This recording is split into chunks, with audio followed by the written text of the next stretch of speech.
You know the routine. You pick up your phone just to check, a single text message or look up a quick recipe, and suddenly 50 minutes have vanished into an algorithmic feed.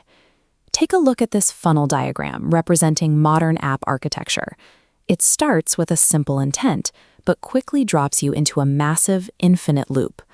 Social media is heavily engineered for frictionless living. By removing all barriers to entry, developers ensure your brain takes the path of least resistance. And as you get pulled through this loop, those red branches trigger a severe psychological toll. You are fed a constant stream of content that forces involuntary cycles of comparison, rapidly draining your mental energy. It is the exact opposite of what most of us actually open these apps to find.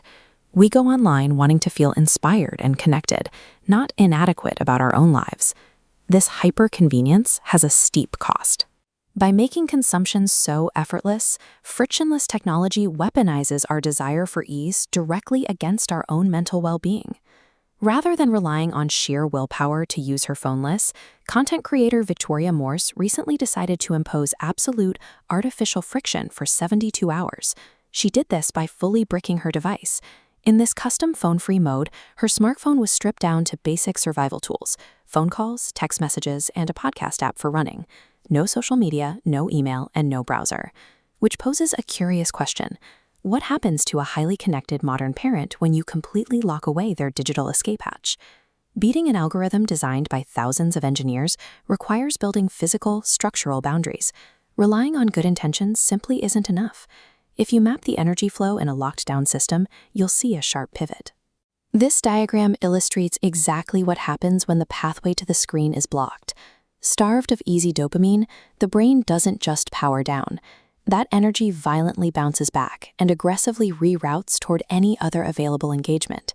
Suddenly, previously ignored tasks look incredibly appealing. Reorganizing a closet, folding a massive pile of laundry, or finally lacing up those running shoes. For Victoria, that meant willingly choosing to go for a physically demanding run outside, solely because scrolling from the couch was no longer an option. Behavioral scientists call this a high-friction, high-reward exchange. Physical tasks demand significantly more startup energy, but they yield a vastly deeper, more sustained psychological satisfaction once completed. This shift suggests that what we often mistake for a lack of motivation is actually an environment problem. When the frictionless escape is sealed off, the energy that usually evaporates into a feed is forced back into the room.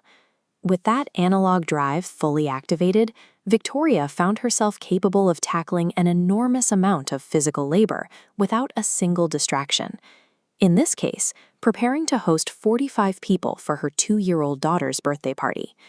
She took on ambitious, tactile projects, baking a 3-tier cake from scratch and climbing a ladder to hang intricate pastel streamers across the living room. She even built a highly efficient analog delegation system, organizing specific party tasks into physical grab-and-go bags. When guests asked how to help, she simply handed them a bag containing everything needed for drinks or balloons, bypassing the need to micromanage. The reward for all this friction was the party itself, a backyard filled with friends, an unpredictable burst of spring rain, and the ability to be entirely present in the moment. Stripping away the lens of social media comparison created space for a powerful realization. She could clearly see her own growth, contrasting the deep anxiety of her first year of motherhood with the profound confidence she feels today. True emotional presence and self-assurance cannot be cultivated through the distorting mirror of an online feed. They require the friction and messiness of physical reality.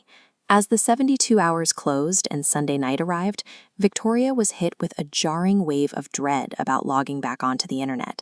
It was a severe case of the reverse Sunday scaries. She felt genuine physical anxiety about unbricking her phone and re-entering that frictionless cycle.